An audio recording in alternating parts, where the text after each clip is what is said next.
Today is our fellowship and ito yung ating theme for this month, from possessiveness to generosity. From possessiveness to generosity. Actually, naalala ko yung aking kabataan nung matagal na panahon na. Paano ba tayo kung saan how to live in abundance? Yun yung ating ninanais. Maliit pa lang tayo na paano ba ako asenso, paano ako magkakaroon ng buhay na parang okay na. Ganon. So I remember when I was young, hindi naman kami ganun ka-alwan sa buhay. So, because of course, marami kami magkakapatid. And meron akong pinsan na masabi ko na nasa kanya halos lahat ng aking mga ninanais ng kabataan. So, when it comes to material things, unang-una naalala ko, nung meron siyang bisikleta, at natuto ko magbisikleta, sabi ko, gustong-gusto ko magkaroon ng bisikleta. Kasi parang, napapanaginip ako ba nga nung matuto magbisikleta, sabi ko, gusto ko magkaroon ng bisikleta. Ang sarap kasi, di ba? And, ganun ako saan na, unfortunately, hindi man ako nagkaroon ng bisikleta ng time na yon. Pero, parang yung buhay na yun is, yun na yung pinapangarap ko, na parang mapupulfill ang buhay ko kapag nagkaroon ako ng ganung bagay. At parang meaningless kapag wala yung bagay na yun. Of course, growing up, yun nga, yung pinsan ko, nagkaroon siya ng skateboard, natuto ko mag-skateboard, and gusto ko rin magkaroon ng skateboard, yung sarili ko. Kakatuwa na yung pinsan ko kasi hindi siya madamot, you know, he's very loving yung pinsan ko na yun, at lahat ng bagay na nasa kanya, pinapahiram niya sa akin. But then, siyempre, gusto natin yung meron tayong sarili natin, di ba? So, ganun din, skateboard, roller skate, and as I grew up, napansin ko na ganun pala yung pagka meron tayong dinidesire sa buhay natin, especially those material things na sa una parang meaningless kapag wala yun hanggat di mo na napapasayo, di ba? Amen? May experience ba kayong ganun? Ha? Experience kayong ganun? Of course, ngayon siguro hindi na mga bisikleta, skateboard din na mga kabataan ngayon. No? Bagong cellphone, bagong gadget. Hallelujah. Hindi lang yon, of course, yun na, naging teenager na ako, and then looking forward to a perfect relationship. Yun. Of course, alam natin na nangyari na kung saan yun yung mga bagay na hindi tayo nakokontento kahit makuha mo. Especially kung makita mo sa isang relationship, yung mga flaws. Amen? Makita mo sa mga laruan mo na hindi siya perfect, nasisira din. So, we are vulnerable talaga na tayo ma-disappoint sa buhay, ma-discourage. And how about now, from the latest technology at dito sa city of Dubai, talagang excessive yung mga abundance ng food. Di ba? Kung ano naman natitikman natin dito. Right? Iba-ibang mga cuisine, Asian, American, European, lahat ata natikman natin dito sa lugar na ito. And we thank God for that. And everything that we wanted, just a click away, di ba? Ando na, pwede kang mag-online shopping. Nakita mo yung hinahanap mo dati. At dito lang. Order ka, at ano pa, food delivery. Para napaka-convenient ang buhay, right? Wala sumagot kasi hindi yata talaga inconvenient ang buhay dito. Baka marami pa rin kayo reklamo. Amen. Hindi naman. Ibig sabihin, despite this overwhelming surplus na naranasan natin dito, napansin nyo ba sa sarili nyo na kayo ay nasasatisfy ba talaga? O nakokontento sa buhay nito? So what truly satisfies us? Iyon po ang tanong. What truly satisfies us? So today we're going to explore the idea about contentment. Okay, tingnan muna natin sa scripture, yung kanginang binasa natin. Okay, godliness with contentment is great gain. This is the verses na binasa natin kanina. And explore natin ngayon yung idea ng contentment is wealth. Sige. Contentment is wealth. Sabi nga sa 1 Timothy 6:6, godliness with contentment is great gain. So we thank the Lord for His word. And may the Holy Spirit continue to give us the understanding of our message today. When the terms na godliness, lagi natin naririnig, especially sa church, pagiging godly. Pero ano ba ibig sabihin talaga ng godliness sa buhay natin? When you say, you are godly living. Amen? For the Lord. You are a godly person. Ibig sabihin ng godliness kasi is yung respect, yung reverence natin to God. Sa buhay natin. Amen? Hindi lang pag Sunday. Every moment of our lives, nandun yung ating respect, reverence to God. At yung ating devotion of our time, of our money, of our talent to God or for God. Yung sinasabing godliness. Na kung saan, out of this kind of, life ng buhay natin, amen, devotion and reverence is, nakita natin, ito yung nagbubunga ng awareness natin of who God is in every aspect of our lives. Right? Nagiging sensitive tayo na kung saan lahat ng ginagawa lang ngayon natin is lagi nating parang dyan lang lagi si Lord. Every aspect of our lives, aware tayo na God is there. Amen. Nagkaroon tayo ng ganung bunga sa buhay natin when we are living a godly life. Actually, godliness with contentment is wealth or great gain or great profit, especially kung yung godliness na yon is accompanied by contentment. At sinabi rito sa 1 Timothy 4:8, let us read. For bodily exercise profits a little, but godliness is profitable for all things. Amen?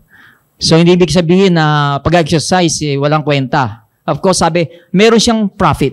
Meron siyang pakinabangan sa ating physical na pangangatawan. But compared to godliness, sabi, it's just a little. Yung profit niya compared sa godliness is just a little. I don't know, maybe you are a sports person, mahilig ka sa mga sports hobby mo. Amen, that's good. Pero kung namimiss mo yung mas mahalaga, which is godliness, at yung godliness, yung reverence natin kay God, yung devotion natin kay God, I think you will miss a lot of things. Amen ba? Naintindihan ba natin? Okay, naintindihan natin ha? Contentment. Of course, contentment comes in a sense of kung saan it comes from a sense of inner confidence natin. Mula sa loob, inner confidence to God. Na kung saan si God, yung ating sufficiency. Siya yung ating kasapatan, yung kakayanan ni Lord. Doon tayo nagtitiwala sa Kanyang magagawa sa buhay natin. Iyon po'y contentment. Kontento ka sa buhay mo sapagkat lahat ng mga confidence na yun, binabase mo sa sufficiency ni God. At yun ang contentment. When you are being thankful of what you have. Kung anong nasa sa iyo, pinapasalamatan mo ang Diyos. Amen? Bodily exercise profits nothing, but godliness is profitable for all. And I remember Paul, eto, napakaganda na sinabi niya sa Philippians 4. Sabi ni Paul, ito experience niya. When his life was dedicated to God, in the ministry, in sharing the gospel, his whole life, si Paul. Ito yung kanyang pinursue, ito yung kanyang pinamuhay. At sabi niya, ito yung experience niya, not that I speak in regard to need. Of course, bilang isang anak ng Diyos, hindi ibig sabihin, lahat ng pangangailangan mo, nandun na. Amen? At sabi niya, I speak regard to need. I have learned to whatever state I am. To be content. To be content. Ano yun? Sabi niya, I know how to be abased. Amen. Doon sa quality ng life na kung saan is hindi abundant ang buhay niya. At sabi niya, I know how to abound. Naranasan niya rin man na maging sagana. Pero sabi niya, I learned. Napag-aralan ko. Isn't it napakahirap, di ba? Napakahirap nung makontento ka sa pangangailangan at makontento ka sa kasaganahan. Amen? Dalawang state, dalawang condition, right? Pero ang hirap sa buhay natin. Ano pa sabi dyan? Everywhere in all things I have learned both to be full and to be hungry. Amen? Naranasan ni Paul yun. Andun yung kung saan, sa ministry, he prayed and fasted. Maraming beses sa buhay ni Paul, nagpe-pray siya and fasting. At nagkakaroon din ng kung saan, napupwersa siya na hindi kumain kasi wala siya makain. Pero dumating din naman sa kanya, amen, ang kasaganahan. Yung fullness. Both to abound and to suffer need. Right? Napag-aralan ba natin sa buhay natin na kahit tayo gutom, kontento tayo sa buhay natin? Ha? Amen. Napag-aralan ba natin sa buhay natin na pagka tayo sagana, kontento tayo? Amen. In-expect ko konti mag-amen kasi mahirap. Mahirap. Kapag lalo marami ka ng material na bagay. Parang the more na nagkakaroon tayo, the more na hindi tayo nakokontento sa buhay, the more naghahanap tayo ng mga wants natin, hindi needs, mga wants natin sa buhay. At masasabi ko, aminin natin, imposible na tayo matuto sa sarili natin. Kaya nga sabi ni Paul, I can do all things through Christ which strengthens me. Marami po nagko-quote ng Philippians 4:13 out of context. Pero ito sinasabi ni Paul, si Jesus nagbibigay sa akin ng kalakasan upang magawa ko ang lahat ng ito. Upang matutunan ko ang lahat ng ito. Amen? Siya nagbigay ng kakayanan ninyo, ng kalakasan ninyo kay Paul.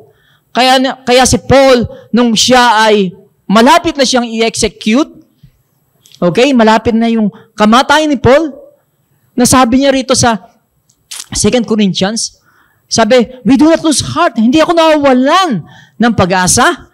Hindi ako nawawalan ng loob. Even though our outward man is perishing, okay, yet the inward man is being renewed day by day. Right? Na kahit daw siya, marami ng mga nararamdaman sakit, kahit na yung katawan niya, yung physical body niya, ang dami na niya mga injured, kasi nga, minsan binabato siya, andun na gusto siyang patayin, andun na kung saan, may time na kung saan, dapat ipapakain siya sa leon, because of persecution during that time. Okay, naranasan niya makulong, hindi matulog, naranasan niya kung saan ma-shipwreck, amen, mababad siya sa tubig, daming naranasan ni Paul, amen, na mga pagsubok, because of the gospel. Amen? Pero sabi niya, even though this outward man is perishing, yet the inward man is being renewed day by day. At yun ang mahalaga. Yung inward man natin. If we're going to ask ourselves, kamusta na yung inward man natin? Right? At nasabi pa niya, for our light affliction is just for a moment. And it's working for us a far more exceeding eternal weight of glory. Ano ibig sabihin ni Paul dito? Sabi niya, itong lahat na yan, yung mga pagsubok sa buhay, itong mga persecution na to, light affliction lang to. Sabi kaya natin yun? Ito ay okay lang. Pagka ko pinapersecute, kapag ka yung faith mo is na-insulto ka, amen. May narinig ako ng iba kung saan kapag ka nakaranas ng persecution o insulto because of Christ, andali na agad na sumuko. Right. Sabi, bakit ba nag-born again pa ako? Parang hirap naman talaga maging Kristiyano, in which talaga mahirap. Pero Christ is the one who is going to strengthen us so that we can do all things. Amen? Sa tingin nyo, hindi siya magpo-provide ng strength sa atin when we are doing everything for the sake of Christ? Why will not look on the things which are seen? Ito yung isang key. Sabi, I do not look at the things which are seen. Mga bagay na temporary. Yung mga bagay na nakikita lang ng mata. Hindi ako na nagpo-focus, sabi ni Paul. But at the things which are not seen. Paano yun? Paano makikita yung mga invisible? Right? Well, for us, Christians, believers, meron tinatawag tayong eyes of faith. Amen. Na kung saan nakikita natin, through the eyes of faith, yung mga bagay na hindi nakikita ng mga karaniwang tao. Natural man. For example, sa loob ng mga salita dito ng Diyos, nakikita natin yung mga plano ng Diyos. Nakikita natin yung mga future. Amen. Through the help of the Holy Spirit, nire-reveal sa atin para clearly we can see the things that are eternal. Amen ba? The things that are eternal. Kaya nung si Paul, siguro binabato siya, ayun, nung pupugutan na siya ng ulo, no? Kasi namatay si Paul, pinatay si Paul. He was beheaded by Nero. Ayon sa tradition. What could be na siya ipuputulan ng ulo? Yun yung nakikita niya yung kanyang eternal. Bukas na bukas yung mata niya. Although andun, nakapatong yung ulo niya para putulan siya. Pero sabi niya, this light of affliction, wow! The exceeding weight of glory na naghihintay sa akin. Pag ako nawala na sa mundong ito. Nakita ni Paul yun. Kaya hinarap niya ang kamatayan ng may joy. Merong kapayapaan. Amen? Hindi siya natakot. Hindi siya nawalan ng loob. Sabi yan, do not lose heart. Hindi siya nawalan ng loob. Sabi, for we brought nothing into this world and it's certain we can carry nothing out. And having food and clothing with this, we shall be content. Amen? Kaya kung meron kayong food at damit, amen? Clothes for your back, roof on your head, at meron kang kontentuhan, mayaman ka. Mayaman ka. Ikaw ang pinakamayaman. Kaya contentment is wealth. Contentment is great profit. Godliness with contentment is great gain. Ha? At ano yung warning? Sabi, those who desire to be rich fall into temptation and a snare. It's a trap. Trap na kung saan araw-araw nandiyan kapag ikaw ay nandun laging desire mo kanina, sabi nga ni Sister Ali, di ba? Ganun siya dati, gusto lang niya mag-ipon. Pero nakakalimutan niya bagay na eternal. And it's a trap. Kasi yung nilalakaran mo na yun ay puno ng patibong. Dahil hindi ka makukontento. If you love silver, you will not be satisfied by silver. If you love abundance, you will not be satisfied with it. Amen. You are treading the path of many sorrows, sabi dito. Into many foolish and harmful lusts, which drown men in destruction and perdition. Nilulunod sila. Sabi, drowning men into ruin and destruction. Maybe you are thinking, hindi mo na ako ganun kayaman. Pero when you have that kind of desire, amen, na kung saan, ayun na laging priority mo. Yun lang ang aim mo sa buhay. Nothing of any devotion to God. Nothing of any what? Hallelujah. Reverence to God or service to God. You are treading a very dangerous path. Because it will end to what? A harmful, into destruction and perdition. For the love of money is a root of all kinds of evil. Alam natin yan. Doon lang tayo naghihinto. Okay, hindi ko naman love of money. Pero tingnan natin ang buhay natin. Sabi dito, some have strayed from the faith in their greediness and pierced themselves through with many sorrows. Kaya maraming tao ang kung saan punong-puno ng kalungkutan sa buhay is because of loving money. Na yung money na yun, naging master na nila. Amen. Kaya kapag ka hindi nakuha yung gusto, andun agad yung complain. Kasi madidisappoint ka eh. Pagka hindi ka kontento, ibig sabihin you are a man or woman who's always complaining. Yun po yung opposite ng contentment. Complaining is a proof of discontentment. Complaining is a proof of discontentment. Of course, kung kontento ka, bakit ka magreklamo? Hindi, di ba?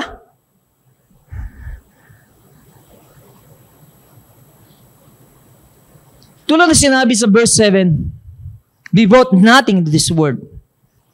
Katulad yan ng isang, isipin nyo, imagine niyo na kayo dati ay kapapanganak nyo pa lang, a newborn baby. When you are a newborn baby, you are defenseless. Right? You are helpless. Wala kang kayang gawin. Amen. Because we enter this world completely dependent to someone. Our parents or others. Ito yung nag-remind sa atin na sinabi sa verse 7 na kung saan yung ating ultimate reliance to God. Dapat nandoon. Kasi wala tayong kayang gawin. Yung total reliance should be on God. Not on our own resources. Lagi kong niloloko dati si Ezekiel nung bata pa siya. And then he grew up, nung 5 years old siya, sabi ko, you know, Ezekiel, when you were born, you don't know anything. Ezekiel. Lagi sinasabi yung paulit-ulit, you know, when you were born, you don't know anything.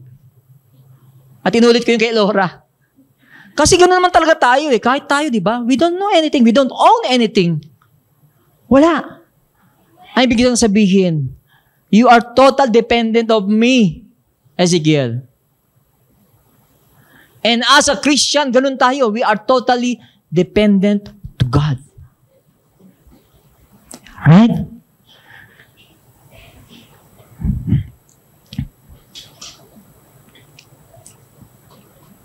Ano ba yung money sa atin? Pera. Is it your master or your servant? Ha? Okay, bigyan kayo halimbawa ngayon. Ngayon mismo, bigyan kayo ng 1,000,000 dirhams. Anong gagawin niyo sa 1,000,000 dirhams? Hirap learn to be content, no? Ngayon pa lang, parang ang dami mo nang iniisip, hindi ko na kontento eh. Tatawa-tawa kayo, baka hindi biro yun. Bigla kayo magkaroon ng 1,000,000 dirhams, ha? Yehey. Saan nyo gamitin? Ha? Pambayad saan? 1,000,000 ba utang nyo? Hindi naman siguro pambabayad lahat dun, no? But the question is, money can be your master or it can be your servant. Money can be a blessing. Yes, it is a gift from God. It's a blessing from God. Or it could be a trap. A trap.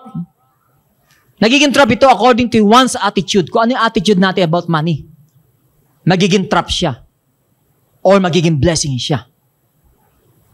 Kaya nung tinanong ko kayo ngayon, 1,000,000 dirhams, pag uwi nyo, isipin nyo yun, paano kaya kung may 1,000,000,000 dirhams ako? Magiging blessing ba yon sa buhay ko o magiging curse?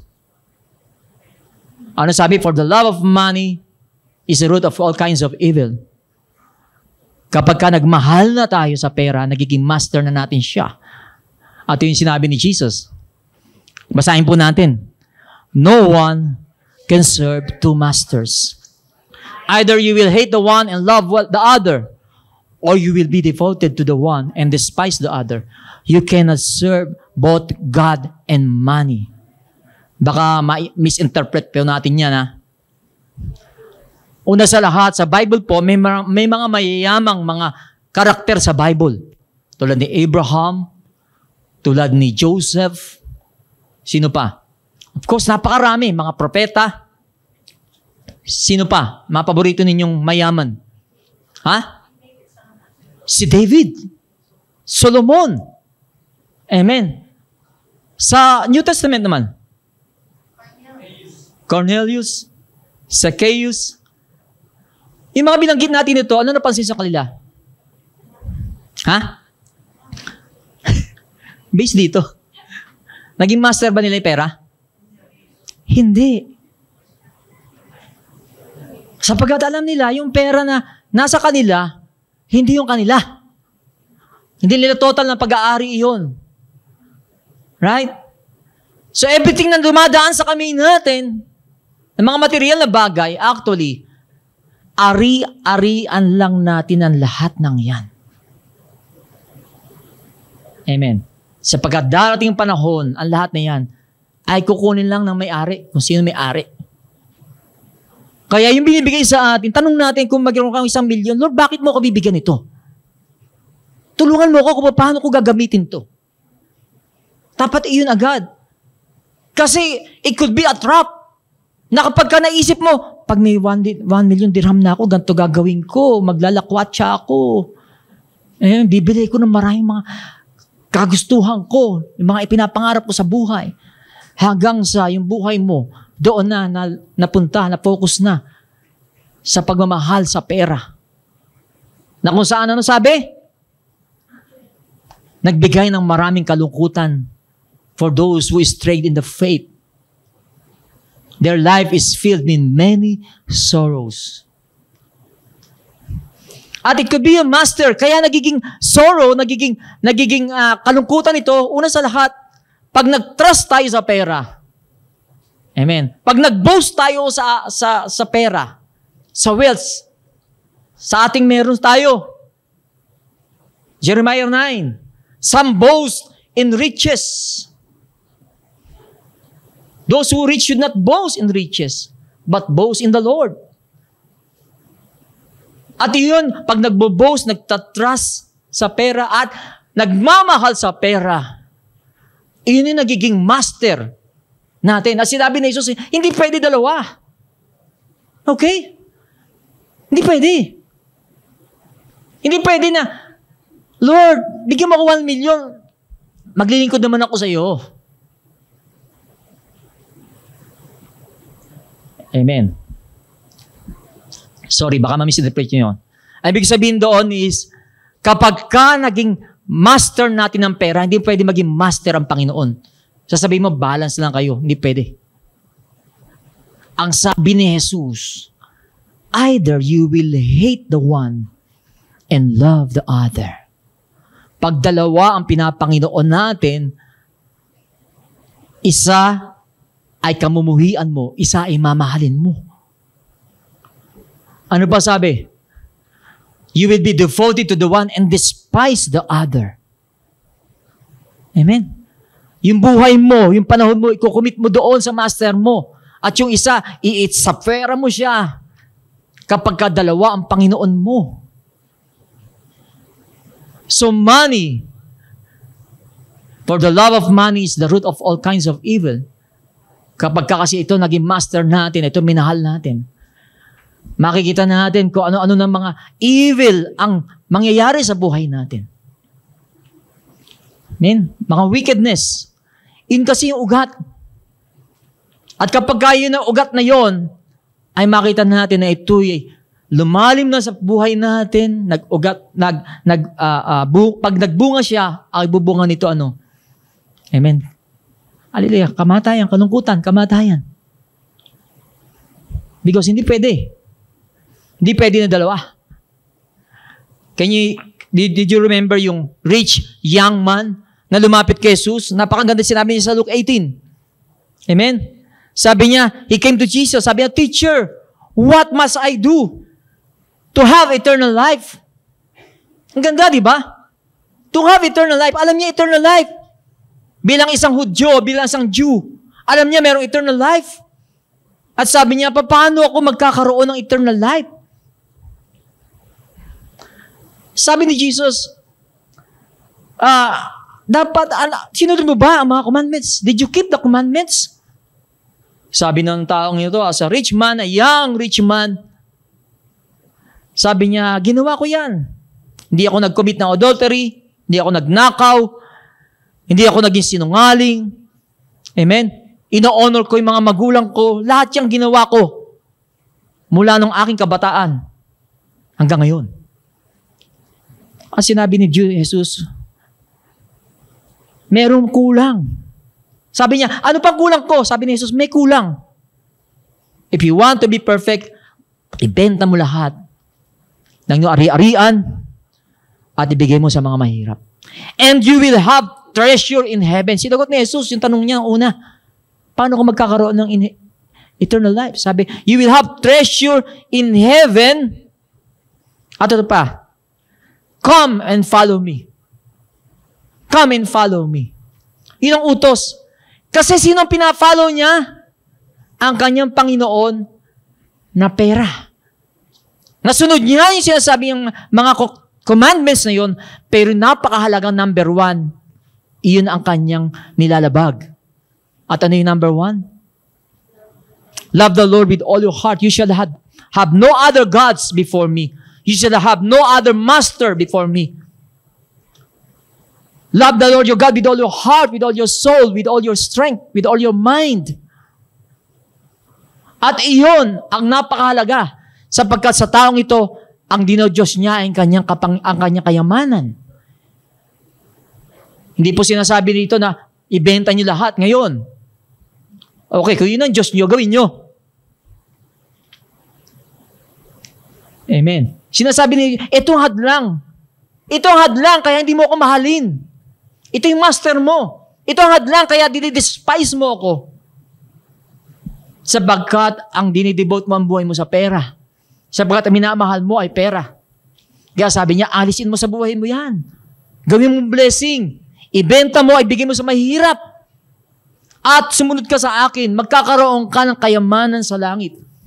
Napakalinaw ng sagot ni Jesus sa kanyang tanong. Pero nakalulungkot, nung marinig ito ng taong ito, ano sabi doon? Siya ay lumayo, palayo kay Jesus, lumakad palayo kay Jesus. At siya ay nalungkot na lubha sapagkat napakarami niyang ari-arian. Napakarami niyang ari-arian. Maaaring hindi pera. Maaaring sa buhay natin, ano yung nais ng Panginoon na alisin natin sa buhay natin? Na nagiging master natin, nagiging idol natin sa buhay natin. Could it be tao? Na nagiging hadlang sa ating relasyon, pakipagrelasyon sa Diyos. Na sinasabi ng Lord, alisin mo tong maling relasyon na to sa buhay mo. Pero nalulungkot pa ka, hindi mo kayang gawin. Hindi mo kayang layuan, kalaguyo mo. Nagkasama kayo ng walang kasal. Pero hindi mo magawa sapagkat iyon na ang dinodiyos mo. Sa tingin mo, iyon nakakasatisfy sa'yo. Iyon nagbibigay siya ng pleasure. Yes, lahat ng pleasure dito sa mundong ito is just temporary. It will not last long. And eventually, it will give us sorrows. Death and sorrows. Ano pa? Maaring hobby. Libangan. May mga ini-invite kami. Pero sabihin nila, hindi, meron akong laro eh. Ang ngayon, hindi ako makapag-church kasi championship ngayon. Manonood ako. Sa maliit na bagay, hindi natin papagpalit.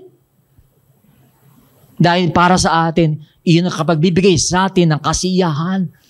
At yung naranasan tayong kasiyahan sa piling ng Panginoon ay sobrang liit lang. Dahil nakatingin tayo saan?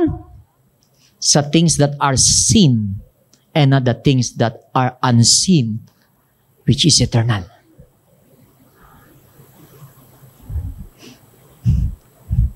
Kawa-awa nangyari sa taong iyon.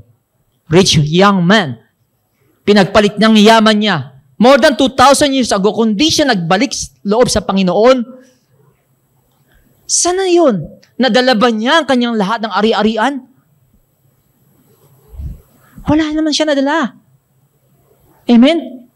Wala kayong madadala. Wala akong madadala kahit ano pag nawala sa mundong ito. Kahit kaprasong ballpen, hindi ko kayang dalhin. Kahit yung sapatos ko, hindi ko kayang dalhin. Wala tayong kayang dalhin. Ito'y binigyan sa atin ng Panginoon. At na magkaroon tayo lagi ng ganong gratitude sa Kanya sa lahat ng nasa sa atin. Na pansamantala na ating pinahiram ng ating Panginoon. Amen ba? Sapagkat kapag iyan na naging buhay natin, check natin. I-check natin. Kapag nakamit natin isang bagay na material, gano'n na lang ang kasiyahan natin. At kapag sinabi sa'yo, mag-Bible study naman tayo ngayon. Yung oras ko kasi, may gagawin ako mas mahalaga eh. Hindi ka man ng prayer meeting. Hindi ako pwede mapuyat ngayon.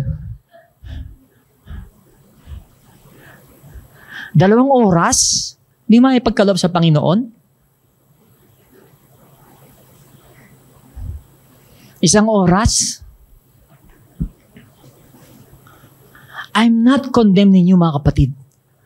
But God is teaching us something na kung saan magiging benepisyo sa buhay natin. Because everything na pinipursu natin sa mundong ito will not last long. It will not last long. You know, katulad ni Paul, my outward man is perishing. Kahapon na, napunta ako sa doktor, napacheck up ang mata na naman. Because I feel inconvenience dito sa aking mata. Sabi ko, ganito na pala pagka nagkakaedad. Ang dami na nararamdaman. Itong shoulder ko na to, may nararamdaman akong masakit. Pero sabi ko kanina, Lord, salamat. Nakakaluhod pa rin ako. Salamat hindi yung bewang ko ang masakit. Kaya ko pang lumuhod. Salamat Panginoon, despite na masakit ang aking shoulder, kaya ko pa magtaas ng kamay para sa'yo. Diba? Kaysa kung nagme-meditate ako sa sakit, ano mapapala ko? Dapat lagi tayong magpapasalamat kung ano man dumarating sa buhay natin. Sapagkat kontento tayo, even though these are perishing, make sure that your inward man is being renewed day by day. And through prayers, to reading the Word of God, communicating with God, maging intimate yung relationship natin kay God is really hindi ko masabi kung gaano kasarap.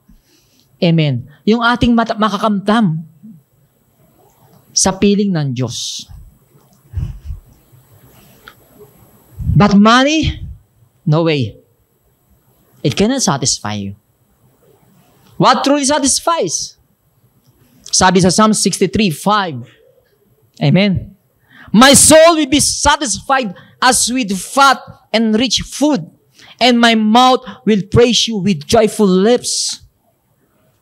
Are you satisfied in praising the Lord and worshiping Him? Amen. Sa bawat pagtaas mo ng kamay mo, Lord, salamat. Salamat, salamat. Sa salita niya, yung ating inner man, yung soul natin, yung spirit natin, nagkakaroon ng sapat na kasiyahan. Amen. Dito sa rich food, itong spiritual food,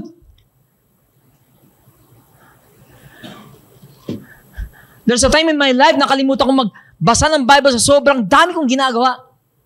Pero at the end of the day, ang laki ng kulang. Apakalaki. Sabi ko, nagawa ko man yung mga trabaho ko, pero kulang. Sapagkat hindi ko yung satisfaction ng soul ko, hindi ko na-reach.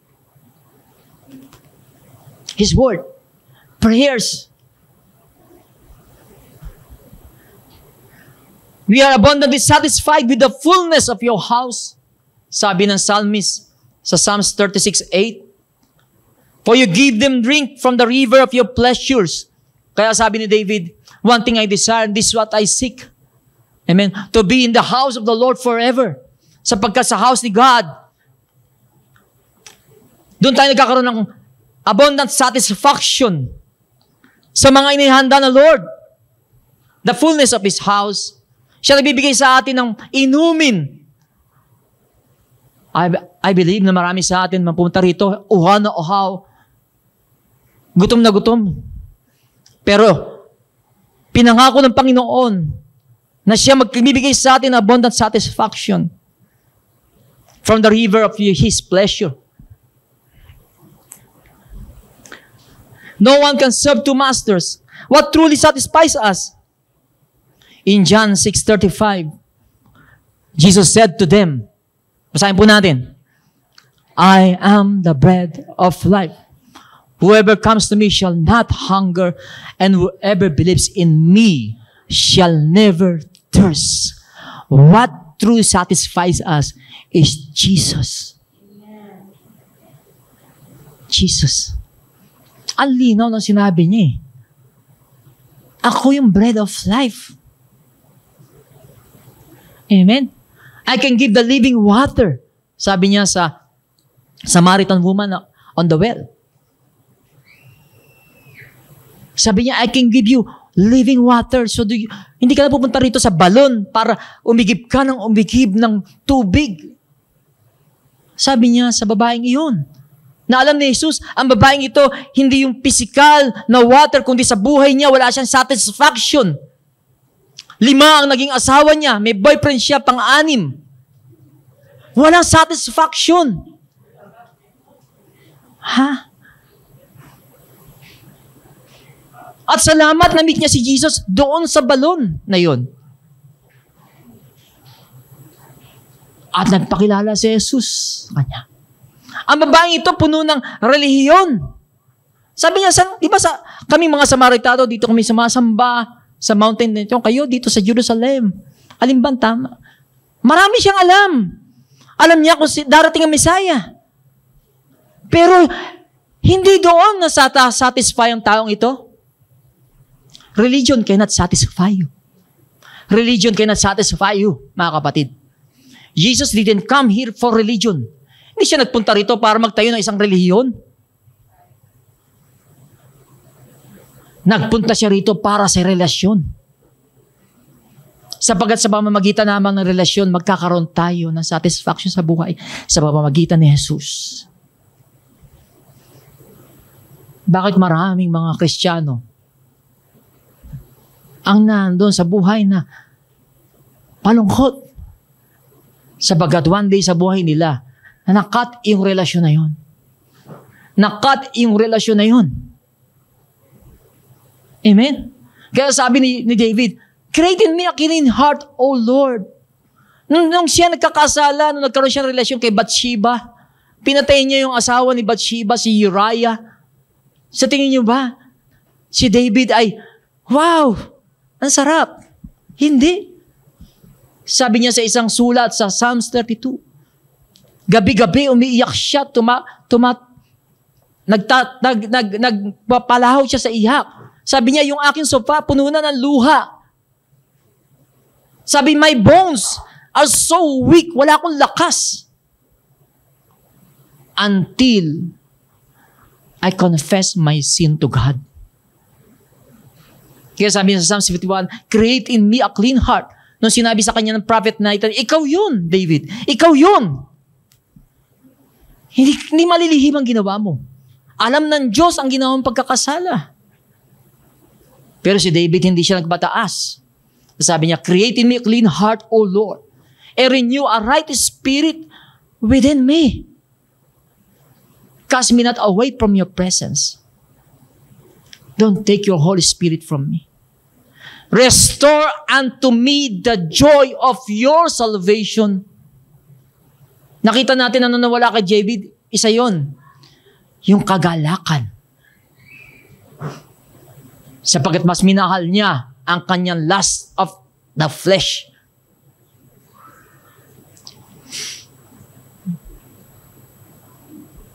Pero salamat. Kung si David ay muling tinanggap ng Diyos, Dahil inadmit niya ang kasalanan niya. Nagrepent siya sa kasalanan niya.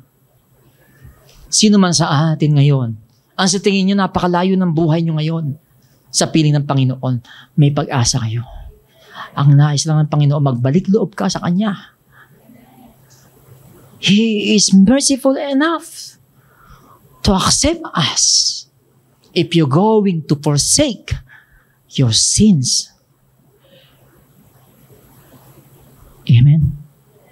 Ano sabi ko? If you're going to forsake your sin. Pero kung yung kasalanan niya nandiyan pa rin, hindi ka makaka-arrive. Baka matulad ka lang doon sa Matthew 7, sabi, Lord, Lord, nagpalayas ako ng demonyo.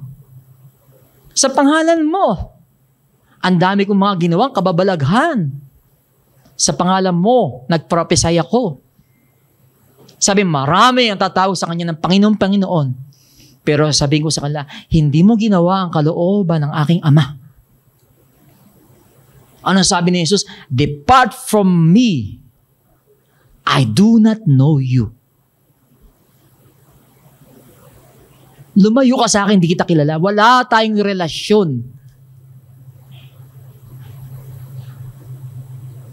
Tinatawag mo kong Panginoon, pero actually, hindi ako naging Panginoon mo nung nabubuhay ka sa mundo. Tinatawag mo na ako Panginoon, pero iba ang Panginoon mo. Wala tayong relasyon. Napakasakit po, di ba? Pero sinabi ni Jesus, ako yung bread of life. Tinapay ng buhay. At sino man ang lalapit sa akin, hindi na siya magugutom. Sino man manampalataya sa akin, hindi na siya mauuhaw. You know what happened to the Samaritan woman? Nung sinabi niya, we are waiting for a Messiah. Sabi ni Jesus, ako yung Messiah. Iniwan niya yung kanyang jar na supposedly mag-igib siya ng tubig. Iniwan niya. Yung bagay na kung saan, yung purpose niya kung ba't siya napunta sa balon. Sabi niya, wow, hindi pala talaga ito yung purpose ko. Itong araw na to, ito pala yung purpose ng Diyos para sa akin. Iniwan niya yun, nagpunta siya sa village, at siya naghayag. Sabi, come. Ito na kaya ang Messiah. And the whole village came. Narinig si Jesus at sila'y nanampalataya kay Jesus. Napakaganda, di ba? Ano kaya ang purpose ni Lord sa atin ngayon? Ba't tayo narito? May dakila siyang purpose, layunin. Hindi lang para mag-ways ka na maganda, kumanta sa Panginoon, makinig ng mensahe. Meron siyang purpose. And it's a great purpose. A great purpose. Siya yung satisfaction natin, mga kapatid. Pag ang Diyos ang nag-satisfy sa atin, yung tao na yon, yung soul na yon will not stop seeking God. Pag naranasan natin yung satisfaction na yon. Because He is the source of satisfaction.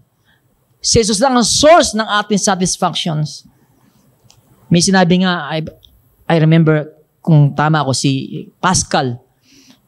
Amen? Sabi ni Pascal, Blair Pascal, na isang mananampalataya, na isang mathematician o scientist. Amen? Matalinong tao. Pero sabi niya, alam mo ang tao, amen, I filled with emptiness. Meron tayong vacuum dito sa puso natin. Amen? Hallelujah. Na yung vacuum na yun, kapag ka hindi siya na-feel, hindi ka masasatisfy. Kahit ilagay mo sa vacuum na yon, kayamanan, relasyon, amen, success, blah, blah, blah. Hindi niya kayang i-feel yung vacuum na yun. Sapagkat yung hulumahan na yun, ang nakaka-fit lang doon, ay walang iba kundi ating Panginoon. Na kaya niyang i-feel yung vacuum na yun. Walang tatagas. Amen. It will be filled. Si Jesus lang ang pwedeng magbigay niyon. Our longing, our hunger, our thirst. We can taste the true pleasure in Christ. You will never be back. You are not going to be back and then empty again. Magkakaroon ka ng kapahingahan, satisfaction. You will not hunger and thirst again sapagkat iyan ang pinaramis niya dito. Iyan ang pinaramis na ating Panginoon. Siya yung living water that came down from heaven. And anyone who eats of this bread, sabi niya, sabi ng Psalms, let the words of my mouth and the meditation of my heart be acceptable in your sight, O Lord, my rock and my redeemer. Nung si Jesus, amen, malapit na ang kanyang pagpunta roon sa krus, anong sabi niya sa John 12? Save me, Father, from this hour. Sa John 12:27, save me, my Father, from this hour. Because his soul is in agony. His soul is in trouble. Sapagkat alam ni Jesus yung haharapin niya. At sabi niya, for this purpose, I have come to this hour. Ano yung for this purpose? Ano ibig sabihin ni Jesus? Sa layunin ito. At yun ay ay ang gawin ng kalooban ng kanyang Ama. Yun ang nagpasatisfy kay Jesus nung siya'y narito. Amen. Ang gawin ng kalooban ng Ama. Sabi niya, my food is to do the will of my Father and to finish it. Kaya yung word na tetelestai, sabi niya, it is finished. I paid it in full. Amen. It is completed. Father is satisfied. He is what? Yung offering niya, yung buhay niya na perfect. Na sinabi ng Ama, this is my Son in whom I am well pleased. Yung perfect na buhay niya yun, walang kasalanan. Nung inoffer niya yun sa Diyos Ama, ay naging kasiya-siya ito sa Ama. Right? It is an offering that is perfect. An offering for our what? For our sins. Na nagsatisfy sa Ama natin. Amen ba? Right? Because He is perfect. He is the Son of God. Hindi siya isang tao lamang. Kasi kung tao lang siya, at hindi siya Diyos, sa tingin niyo masasatisfy ang Diyos sa offering niya? Tao siya eh. Yes, Jesus is 100% man and 100% God. Tandaan po natin yan. Pero hindi siya 100% man lang. Siya ay anak ng Diyos. Kasi kung tao lang siya at hinahain niya ang buhay niya, hindi magiging kasiya-siya sa Diyos. Pero sapagat siya ang anak ng Diyos, He generously gave His life for us. Perfect life. That God said, hear Him. This is my Son. I am well pleased. Hear Him. What satisfies us? Christ. At bilang mga Kristiyano, paano natin nasasatisfy si Lord? Ang satisfaction natin lagi ay, Lord, paano pa kita mapiplease ngayong araw na to? Do you have that purpose every day? Lord, ngayong araw na to, I'm so excited. Turuan mo ko. Ano ba yung mga bagay na dapat kong gawin na mapiplease ka? Ano ba yung mga sasabihin ko? Ano ba yung mga pinag-iisip-isip ko lagi? Nawa ma-please ka dun. Kaya sabi, the words of my mouth and the meditation of my heart be acceptable in your sight, O Lord, my Redeemer. Sarap, di ba? Right? Do we have that eagerness? Do we have that goal every day? Lord, itong bibig ko, nawa hindi ito magbigay ng mga bagay na kung saan ay makaka-despise o defile ng pangalan mo. Ito mga iniisip ko. Ito mga gagawin ko ngayon sa aking trabaho. Yung gagawin ko sa kusina. Yung gagawin ko ngayong araw na to. Lahat ng ito, Lord. Ang aking panalangin, magbigay ito sa iyo ng what? Satisfaction. Sapagkat iyon talaga ang makapagsasatisfy sa atin. Amen?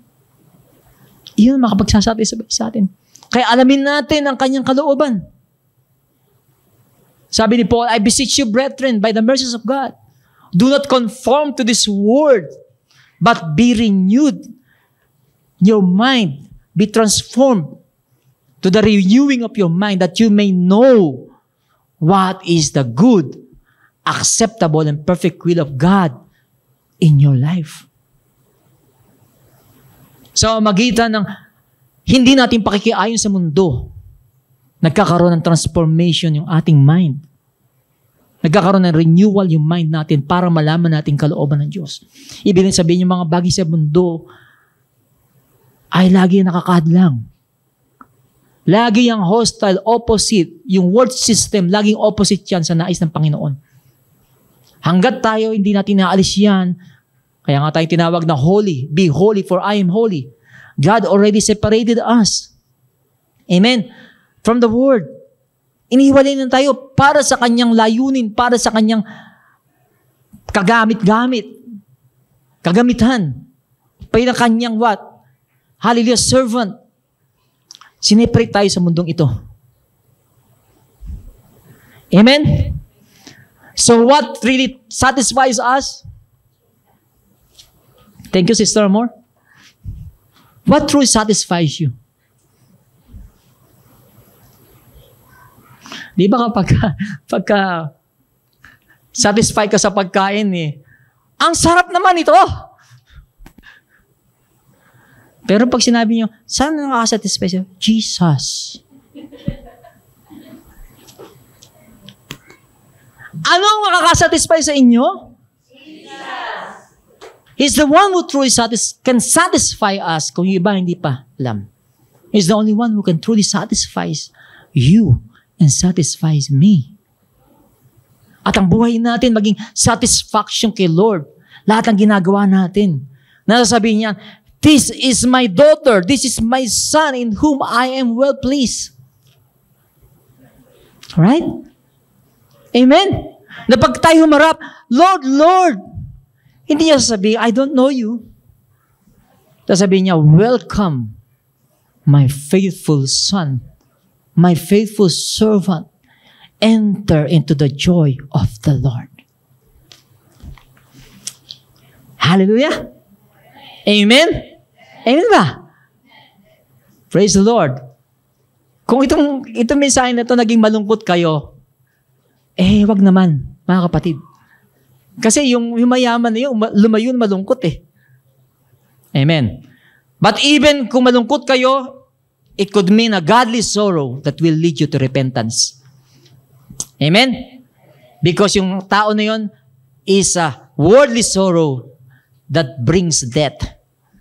But there's a kind of sorrow, a godly sorrow that will lead you to repentance. And I pray, amen, kung sino man, ang saan ay, hallelujah, nakaintindihan ang mensaheng ito. Tayo tumayo lahat at tayo pananalangin sa Kanya. Lahat tayo may pangangailangan kay Lord. Amen. At habang piniprepare ko to, nakita ko talaga yung aking helplessness.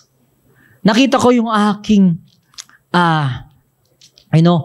incapability. Nakita ko na, Lord, kailangan kita, moment by moment ng buhay ko.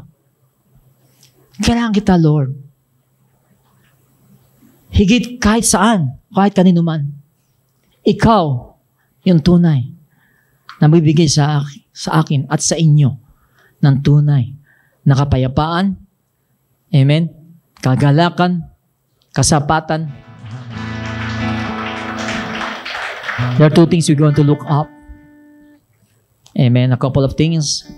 Number one, in what ways has the pursuit of material possessions impacted my relationship with God and others? Number two, how can I cultivate a heart of contentment and generosity? Amen. So God bless you all.